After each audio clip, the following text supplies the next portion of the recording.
Hey, everyone. Welcome. You know, there's nothing like a good cybersecurity cover-up to get the blood flowing. We'll find out, though. Does this one feature a deep throat? Is it real? We're also going to be looking at the rise of industrial DevOps and a quick look in sustainability. All that and more on Techstrong, gang.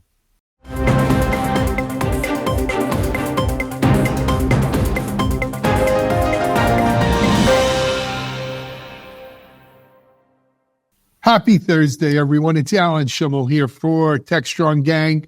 You know, I've got to tell you before I get into everything, I really was reflecting on it this morning. I love doing Techstrong, gang. You know, it kind of sets the tone for the day. I hope you folks at home have as much fun watching it as we do here recording it. It's really a lot of fun.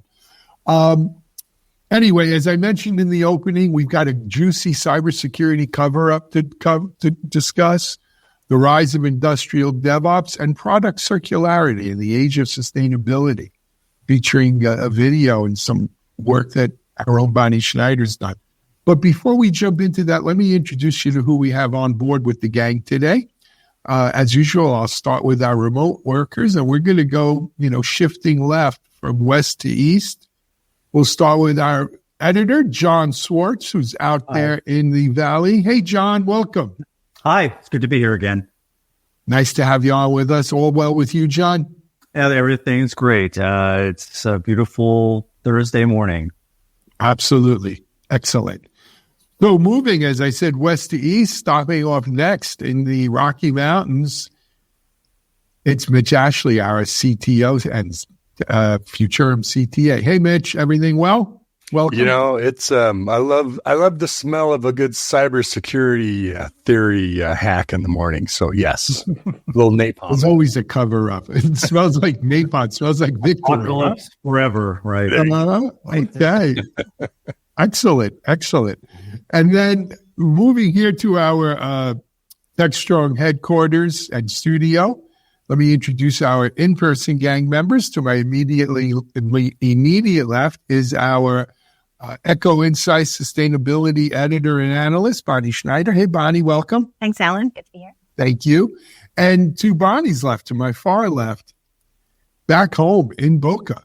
Well, for now anyway, our Chief Content Officer, Mike Vizard. Hey, Mike. Hey, how you doing? I'm missing 18 minutes of tape here somewhere. Yeah.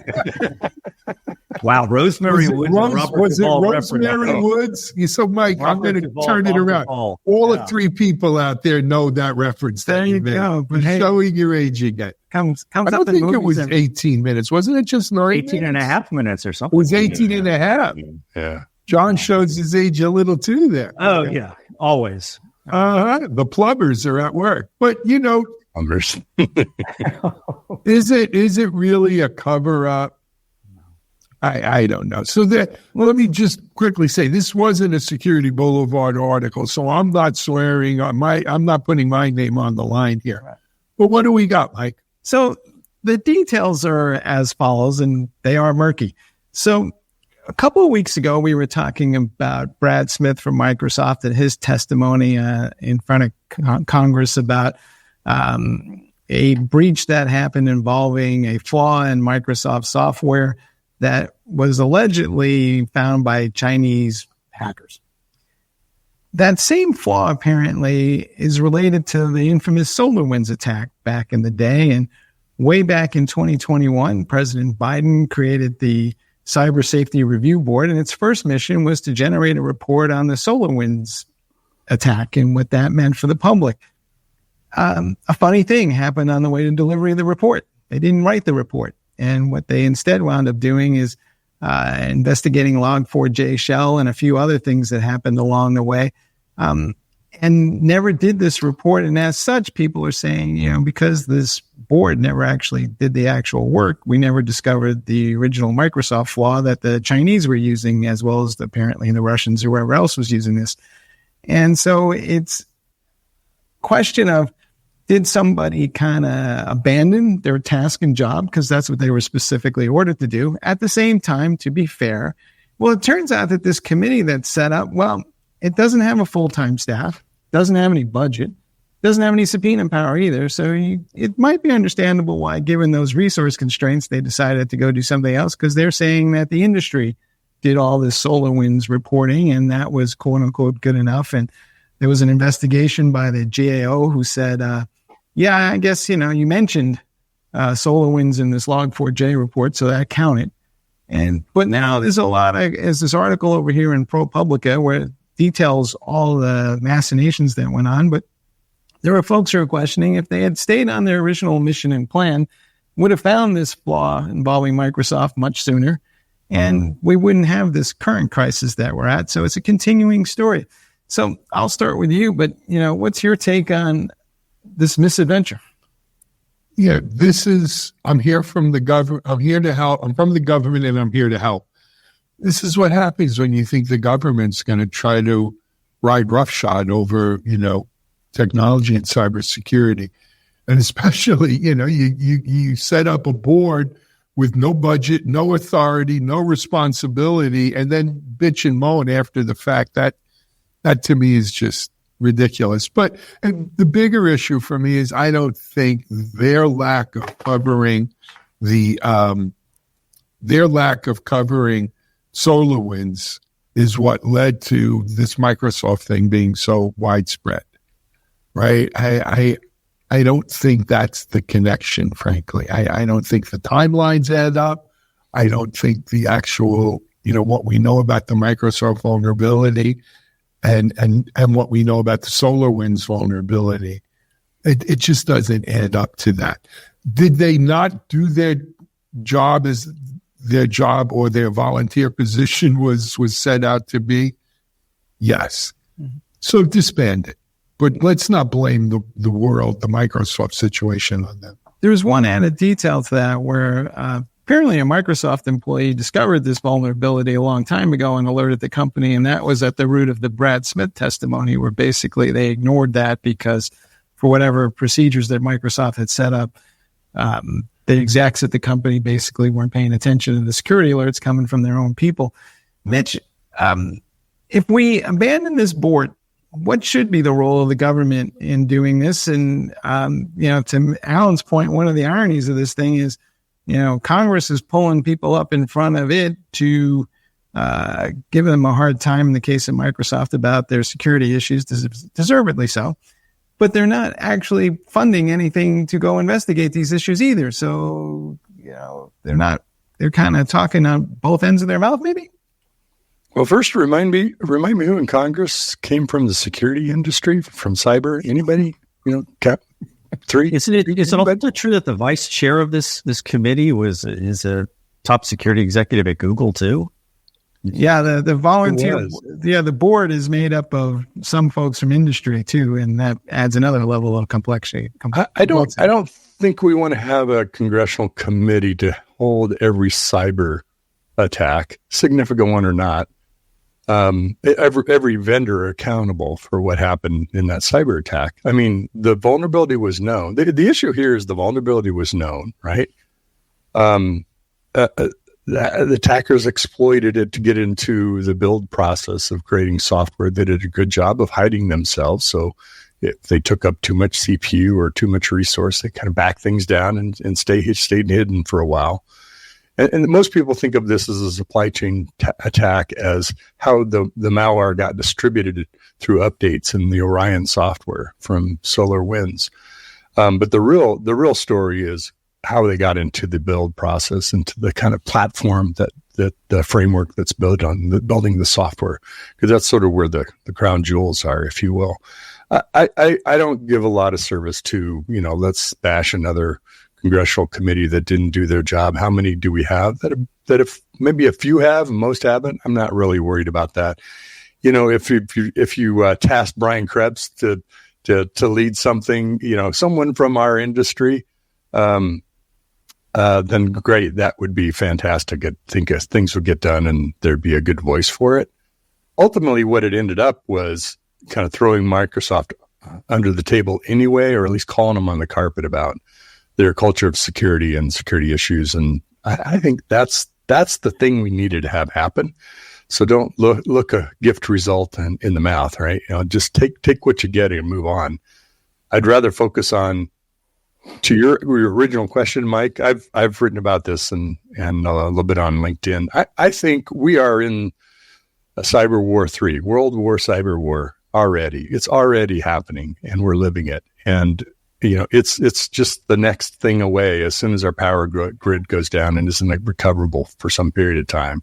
Water supply gets polluted. There's so many ways that if someone wants to bring down another country, ours included, that there's so many vulnerabilities. And I think we need a Secretary of Cyber Defense. It needs to be not just a commission or a board. I think it needs to be, it's as important as our military strategy of what our cyber defense, not just strategy, but execution is. And not that, another cabinet seat solves the problem, but it sure puts somebody up there that we can hold accountable in the government. And that's who I would hold accountable. See, but when you have a cabinet position, that's just the tip of the iceberg, literally, right? They need a full department underneath them that gets it all done. Exactly. I think if you look at where our cyber defenses or our cyber accountability is now, it's split between Homeland Security and DoD, right? And assuming if you want to make the claim that NSA and some of the other 3-letter agencies fall under DoD, right? CIA.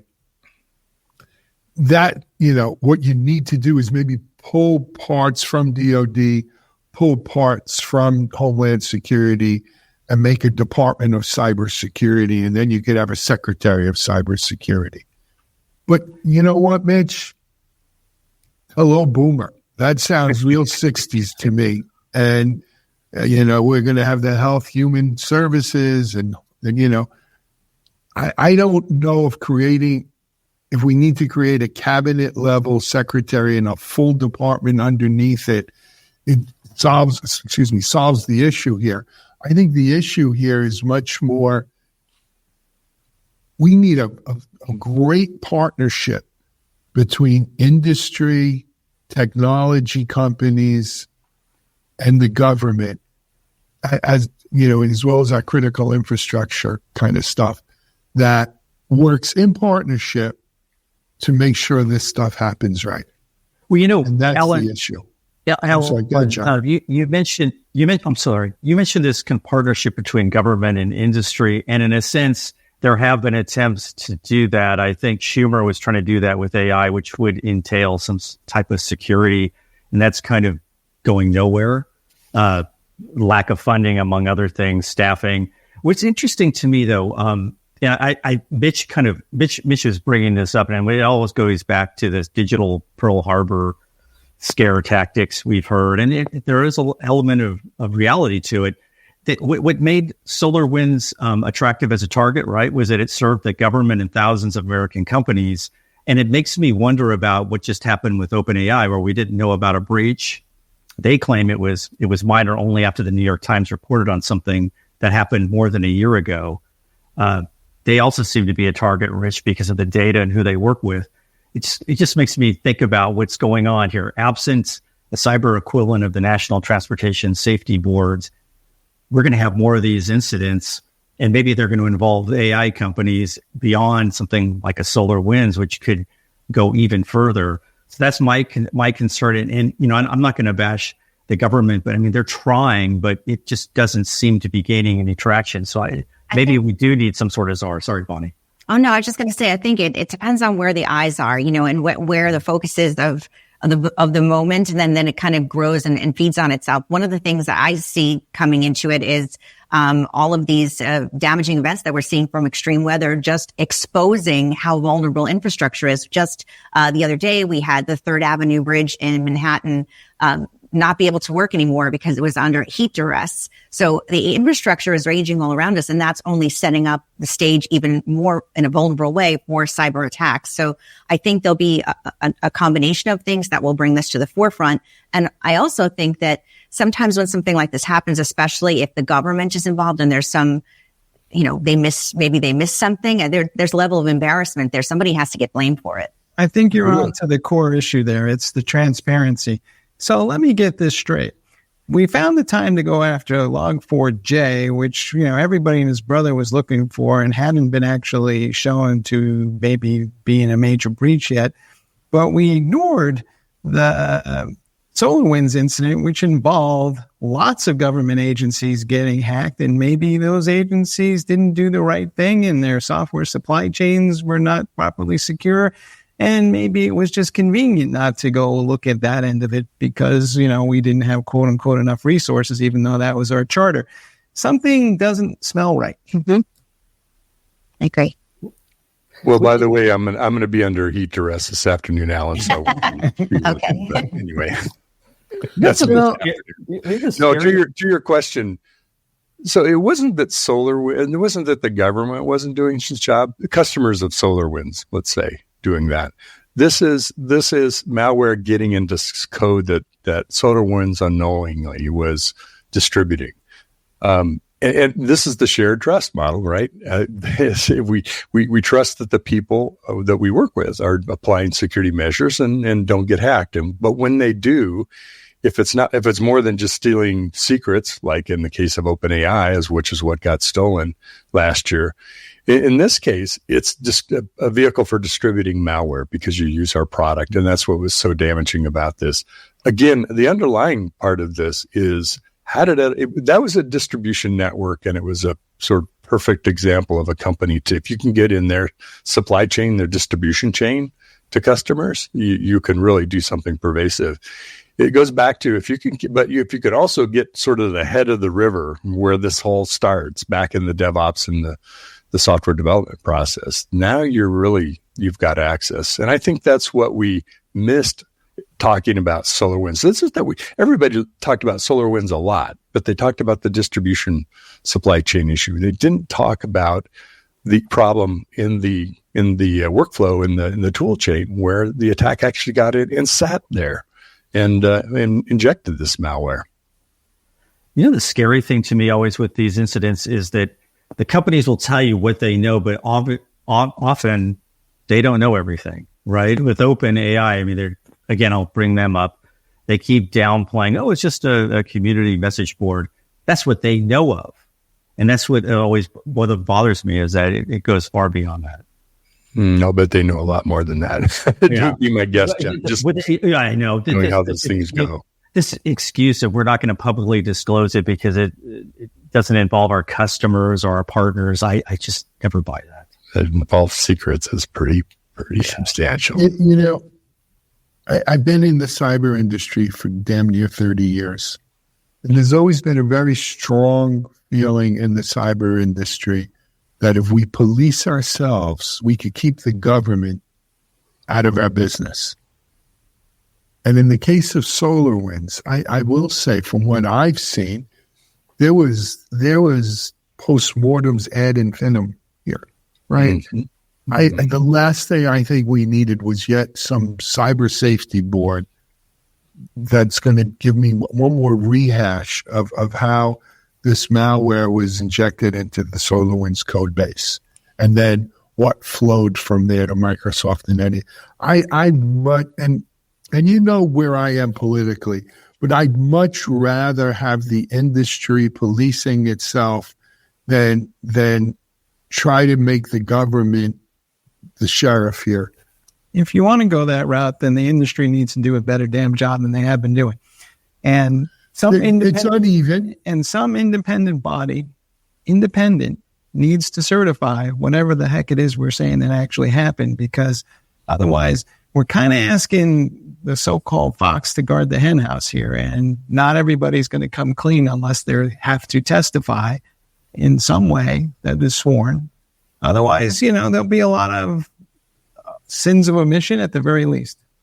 Well, there have been some changes in disclosure requirements, right? So you're supposed to now disclose within 4 days, I believe it is, of an incident being discovered. I'm not sure not clear on what the criteria is. When do you know that you then have to disclose? But then what do you have to disclose? This goes back to the OpenAI example. Like, we don't think it was that big of a deal. And then that of course breeds the cover-up conspiracies. And they did cover up at least, how serious it was. Is it more serious? We don't know. I think some of the unevenness is what do you have to disclose? Because it's really left up to each organization and what they feel is in their best interest for them and their customers, particularly their business. I think I agree with you, Alan. Commission after the fact. I mean, we're still debating, who killed Kennedy at this point from commissions. Well, after all, it was you and me. I know. I was on the second grassy knoll behind the bush, and I was just giving you a little Rolling Stones. There you go. So government commissions are not the way to do that. By the time that commission happens, we were so far down the pike from the event happening and all the things that could have happened since, which is a good example of this, of what happened with Orion and SolarWinds. So what I'm afraid of, and I'm not going to be the Armageddon person, but is it going to take a cyber 9/11 for us to step up and then really do something serious about this comprehensive? Probably. Usually when you may get the government you don't want, right? When it comes to cybersecurity, that's usually what does have to happen. Somebody has to be affected directly and has to be almost horrific. I disagree. I think we're getting far too inured to all these attacks, and I cannot remember the number of times that somebody has said to me, "By darn, this is going to be a wake-up call." Right. And everybody rolls over and hits the snooze. Oh, we haven't had a 9/11 level attack. We've had SolarWinds stuff. We did on Netflix. They show what that would look like. Yes. It makes for great drama. Look, I see a new business here. Maybe we could do independent boards as a service. IBAAS. It's a shame, too, because there are tons of people working in the government who are awesome security experts. But clearly, they're not working on this review board. Maybe we need a DEF CON style wall of shame, the sheep. For people like the wall of sheep. Anyway, look, we're way over on this one, but it's a juicy story. We all love a good cover up. But let's hope, that something good comes out of this.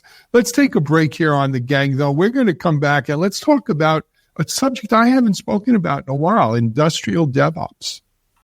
DevOps.com is the #1 online destination for DevOps education and community building. DevOps.com covers all aspects of DevOps, including DevOps best practices and tools, DevOps culture, DevSecOps, business impact, continuous testing, continuous delivery, and more. DevOps.com has the largest collection of original DevOps content, featuring breaking news, blog posts, podcasts, and more. Visit www.devops.com to learn more. DevOps.com, where the world meets DevOps. All right, and we're back, and we're talking about a topic. Well, it's been a long time since we actually discussed this in any meaningful way, but there's a new report out from Copia Automation talking about how code that doesn't get properly deployed or misconfigured is costing manufacturing companies $126 million per shutdown. This seems like a rather large number, and I can't help but wonder, it's not like we haven't been talking about these concepts for a decade. So let's start with you, Alan. But, what's your sense of, I feel like when I look at DevOps, everybody gets it to like a desktop, but even in mobile and edge and now all these industrial systems, we haven't made the same level of progress, I don't feel. I don't know. I honestly, I don't necessarily agree. I think the problem with industrial, we've made a lot of progress in industrial DevOps, as we call it. I think the issue is we started a lot of the industrial stuff that we're DevOpsing was so 1950s and so relatively simple binary, open on, off on, open close kind of stuff. And we've added some automation, we've added, some additional functionality, but it's, there's a difference between industrial DevOps and IoT, right? Let's not confuse the two. And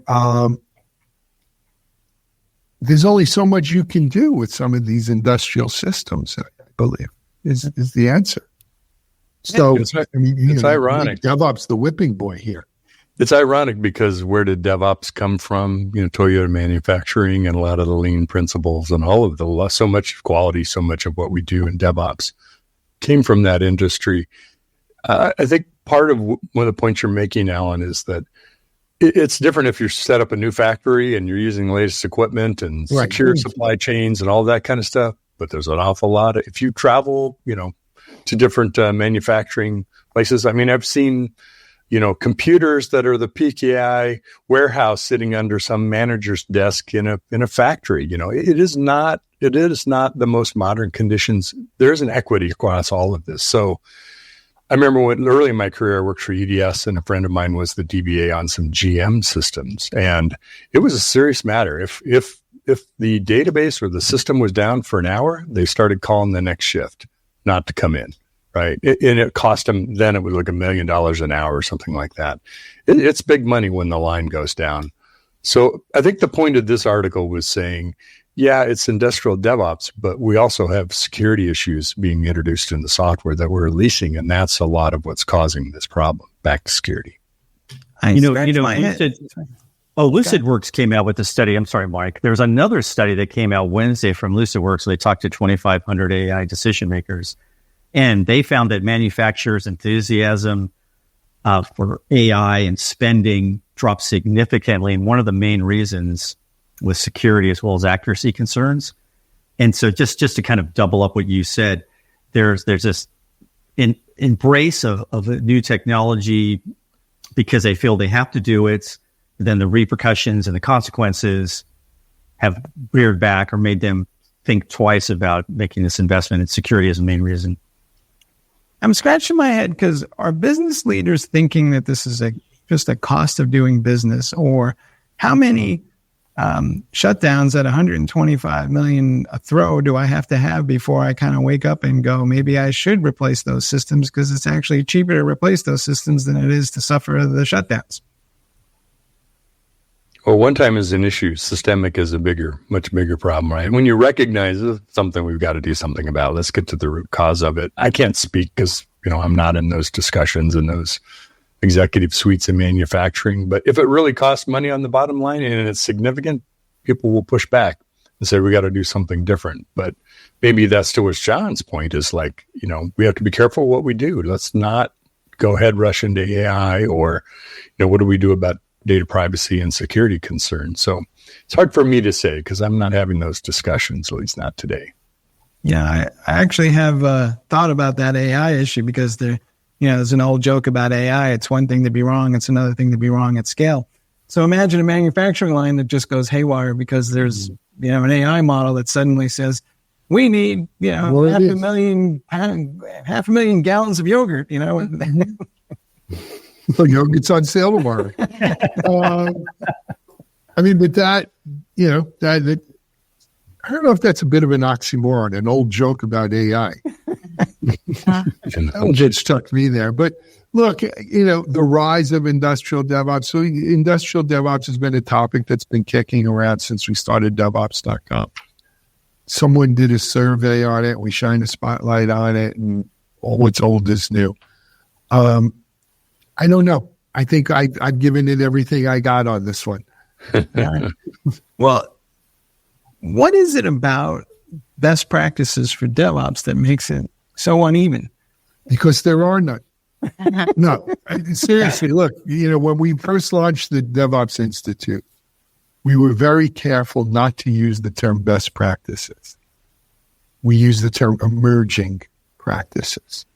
And the reason for it is DevOps, unlike other frameworks and other technology kind of movements, there was never a manifesto or a definition or, it was short on those kinds of things. But, I've spoken to Patrick Dubois, the man who coined the term, about this, and my friend John Willis and David Edwards and a lot of the early DevOps folks. And that was done on purpose so that DevOps wouldn't be shackled with prior notions or prior expectations, that it would find its own way and allow it to evolve. And that's just what's happened, right? No matter what gets out there, platform engineering, SRE, all of these things, ML ops, AI ops, Gen AI, DevOps is highly adaptable because it's kind of squishy in that regard, right? There's no skeleton. maybe in the case of industrial, that's part of the problem, because these outfits are used to, here's my process. It runs this way all the time. Follow the blueprint. And given that level of flexibility and openness, they can't wrap their heads around. Well, here's what the irony of it is. If you think about things, improving security is the same process as improving quality. And where does quality, TQM, come from? Right? So much of the manufacturing world. And so it's that iterative, incrementally improving and recycling and cycling again, and improving security of our applications. You would think, coming from that environment in that engineering quality methodology mindset of manufacturing, if that can be more strongly kind of move over into the security or software quality part of it, that's how you fix this, right? So I think of any industry, I would think they're well equipped to address this issue themselves. I agree. But also, you got to realize sometimes you just don't want to take a square peg and make that round hole fit it. Maybe DevOps isn't the right tool for all of those use cases. It's possible.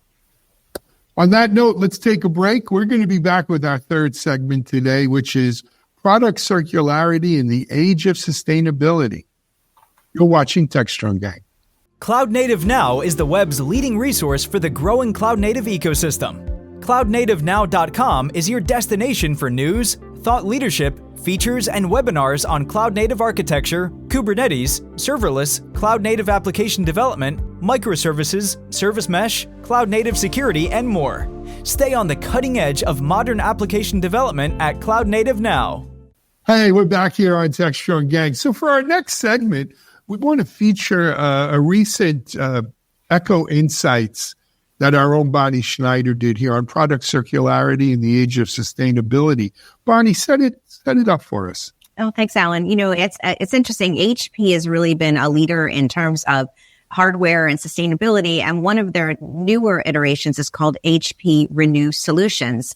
So I spoke with Grant Hoffman, who is the Senior Vice President and General Manager of Renew Solutions, to talk about how this all works, because I know most of us might know circularity logically means from the beginning of a product to the end of life. But what happens in between, and how can we extend that whole product lifestyle? So that's what Grant shared with me in this clip.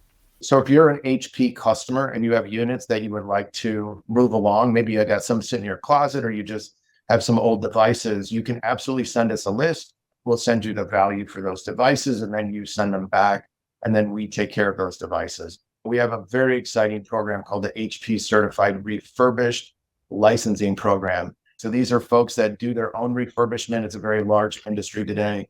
If they meet HP's quality standards, we'll back them with an HP warranty. And basically, it gives peace of mind to our customers and definitely protects our brand overall in the circular market. So bringing it kind of full circle, so to speak, back into each of these categories, Renew Solutions, whether it's the hardware category, whether it's the services or programs. For us, each of these are taking HP devices all the way from new, all the way through the end of life. So for us, new sales all the way through EOL, that's the way we're supporting circularity. That's great. Now, I know you have an ambitious goal for 2030. It sounds like you're well on your way to achieving it, but can you explain that? Yes, very, very true. So 75% circularity by 2030. And so before Renew Solutions was announced, which was just less than a year ago, HP had been on this journey and done some absolutely amazing things, and they continue to do. And that's everything from ensuring like paper-based packaging or derived from recycled or certified sources. We have everything from reducing the single-use plastic packaging. We're also increasing the overall recycled plastic in the device. This is just to name a few. Then Renew Solutions comes into the mix. We're supporting everything from PCs and printers and hybrid gears. It's embedded in the culture of HP, and our opportunity, in the community of Renew Solutions to help drive the sustainability is amazing. And we absolutely 100% are going to make the world a better place for future generations. So HP's product refurbishing ability to license and give credit to really independent contractors that can take a look at the product and certify it, I think is groundbreaking, because it will just open up the scope for more people to repair their devices and to get them refurbished. And what HP Renew Solutions is encouraging folks to do is go through your stuff. Do you have an HP laptop? You're done with it. We'll send it to us and we'll make use of it. So I think it's a great idea, and I think it's going to catch on with a lot of other tech companies. So are they taking this to recycle it and taking the parts apart and reusing it, or are they going to send it back to me with new equipment inside it that I don't see? You really have both options, and they might take yours and then sell it to me and say, we certify this has been refurbished, or it can come back to you as well. But they're also allowing independent repair institutes, I would imagine, to make those repairs.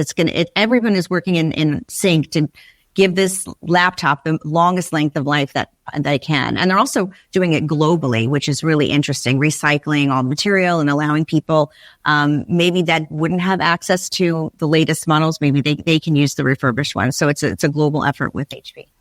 Are there other PC companies, Bonnie, that are doing this, or is HP kind of in a sense a pioneer in this field? Well, HP is, I think, more known particularly for the hard printers and laptops and things like that. But yes, it's that whole movement of repairability is definitely catching on.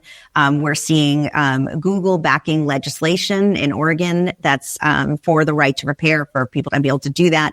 And even Apple, which was an opponent of right to repair for so long, is now moved into the direction of making their parts available, making repair guides available. And that holds true for Dell as well.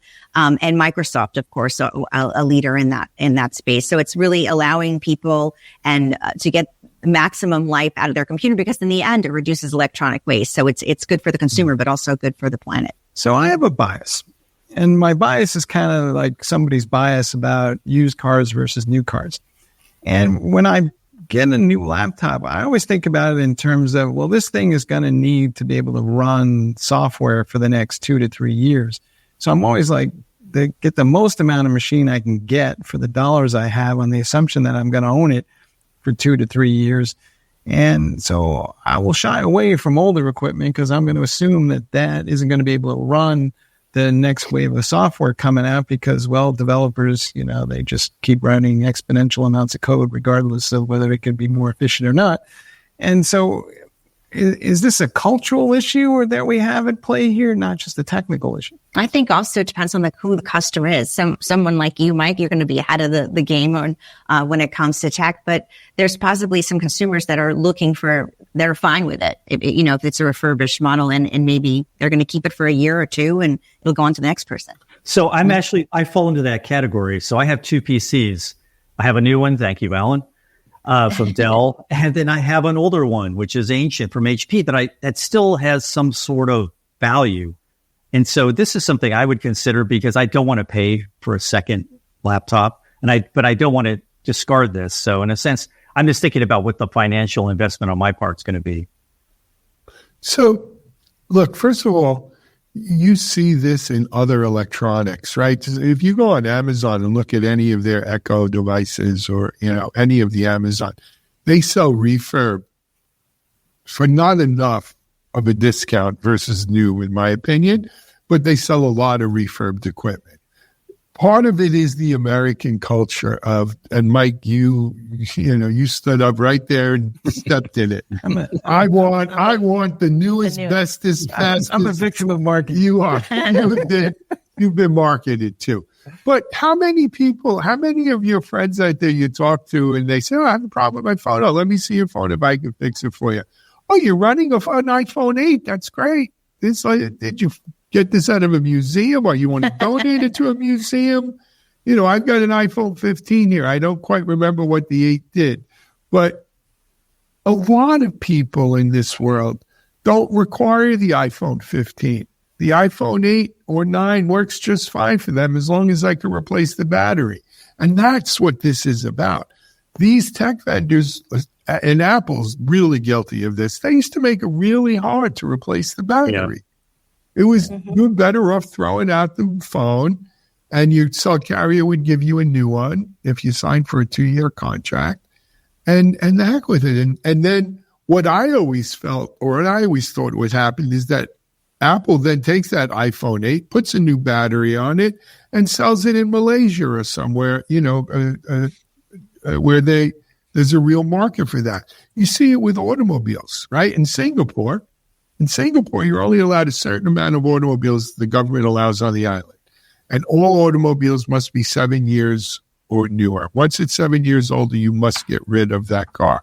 What do? They ship these cars onto big, giant, freighters, and they sell them in Indonesia and a bunch of the other, countries in the Asia Pacific region where you can get away with having a 10 or a 15-year-old car. That's supply chains, that's economics. The fact that we're doing it now in laptops makes perfect sense to me. It's not going to appeal to the Mike Vizards of the world. Well, if I can steampunk my machine, I'd be interested. I could if I could get like a BlackBerry thumb wheel smashed onto an Android phone, I mean, now we're talking. I would use that. There you go. There's one thing also I wanted to mention, it kind of ties into what we were talking about earlier, is that certain states in the U.S. and, of course, in the European Union are starting to create laws and mandates for the manufacturers to supply parts, things like batteries in the EU, and also repair guides, resources, tools. Some of the states that are looking at that legislation include New York, Minnesota, and California right now, and I mentioned Oregon. And then some of the tech companies are backing it. So it's interesting to see how it'll evolve. Back to the no serviceable parts label, right? We would find on I think it's a good thing to open up the ecosystem of people who can repair it, whether it's end users or not. In some cases, it could be. What's interesting, and because I worked in IoT commercial and retail for a while in the security part of the world, and really got a chance to realize that, understand better that life cycle, there's the life cycle of a product, and then there's the real life cycle of a product, right? How many Lenovo laptops are sitting, inside a cabinet in an oil well in Texas that are monitoring the SCADA system, and it's running NT from whatever version back when. Products stay around for a long time, much longer than manufacturers expect their life to. So that iPhone 8, by the way, it stopped being updated at iOS whatever version that they said will only go backwards so far.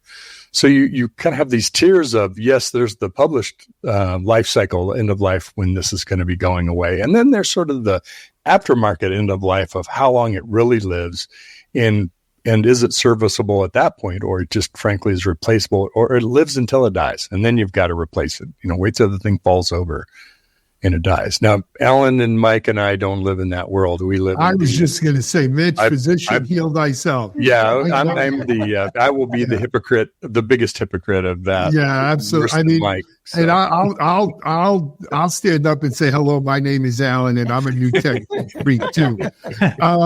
This is my new iPad 11. There you go. See? I took my iPad 10, and that's now my spare iPad. And then my iPad Air 3 or 4, which isn't that old, I donated to our video team here to use as a teleprompter when we're on the road. That's so because your kids are gone now. I recycle. Your hand-me-downs go to the production. It's the hand-me-down. You don't have enough confidence in your 11 to totally give up your 10? No. Well, my house has multiple floors, and sometimes I don't feel like going up and down the stairs. So I have a downstairs machine and an upstairs machine. This is a first world problem if I ever heard. Yeah. Wow. Well, that's what I said. Hello, my name is Alan. John wanted a new laptop. I said Mac or Windows. He said Windows. I said, whoa, that's an easy one. And we had that same day. He had a new Windows machine. Yeah, well, it's just, but just going back. So with Bonnie's, what's interesting about what Bonnie's reporting to me also is that there are a vast majority of people who are not the Mitches, Mikes, and no, they're not power users, is right. What we used to call ourselves. Or they can't afford it, right? So this is an alternative for them, which is nice, and it's something they can go to, because I live in the Valley, and it's all about product envy here. Right. Yeah. Somebody always, you are sized up, not just on your income or your vocation, but the phone you carry. And if it's not an size iPhone, does matter.